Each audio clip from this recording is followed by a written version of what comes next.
in Yemen's capital, Sana'a. This, according to witnesses on the ground. These images seeming to, well, basically bear up to the facts of what they've been saying. There were no official reports of casualties from the airstrikes, which the witnesses say happened the night before, around midnight, but one factory worker told Reuters that several people had been killed. Now, Saudi Arabia denies having targeted civilians in Yemen. A representative actually came on this channel to say that. The UN disagrees, giving a number for those killed as over 90%, over 2,000 people, civilians killed in the airstrikes. Well, joining us here to talk more about this story, Hassan Boucenin from Médecins Sans Frontières, his head of the mission in Yemen. Hassan, thank you very much for being with us here.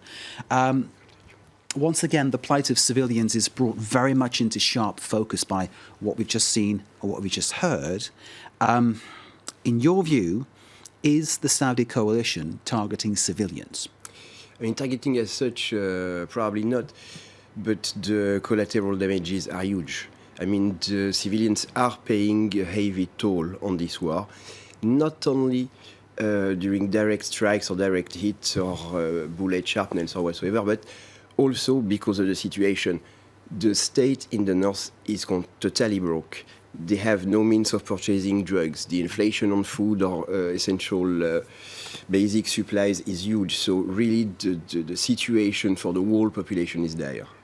The Saudis have accused the Houthis, the rebels, of using people as human shields. Can you tell us anything about that? I mean, of course not. But the fact of the matter is the fighting in general, the airstrikes in particular, have largely targeted civilian infrastructures. When you hit a target inside a city like Sana'a, and it's in the populated place, of course, even if it's a military target, the side effects are going to be huge. I mean, we had sometimes 200 wounded, 300, mostly civilians, even if the primary target was legitimate. And indeed, the pictures we've just seen, the images we've just seen, bear out what you're saying. A food manufacturing plant targeted and an athletics complex in Sana'a, Yemen's capital. Tell us about the work that you and your colleagues are trying to do in Yemen to help people, because I imagine for you too, it is incredibly dangerous. It is incredibly dangerous. Myself, I've been very close of being hit.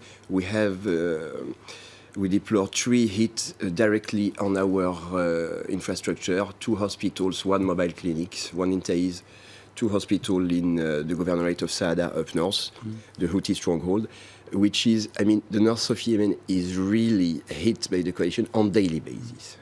And both Houthis and militia loyal to President Hadi, supported by the coalition, are fighting in Taiz, and in the middle you have civilians stranded. I mean, it's not possible not to have civilian wounded or killed, really. Just pointing out the obvious to people, just in case they don't know this, you don't discriminate about who you treat. Absolutely. You treat people from either side, you treat civilians, you treat whoever needs the help. Absolutely. MSF is now the only organization being present north to south, having hospitals in 8 or 9 different governorates. We give treatment to all sides in whatever condition, but our teams are facing more and more dangerous situation. I mean, movements are very dangerous because of the fighting, because of the airstrikes. And after having 3 hospitals destroyed by direct strikes, it's really difficult for us to continue. We are, of course, carrying on, but it is a tremendous challenge.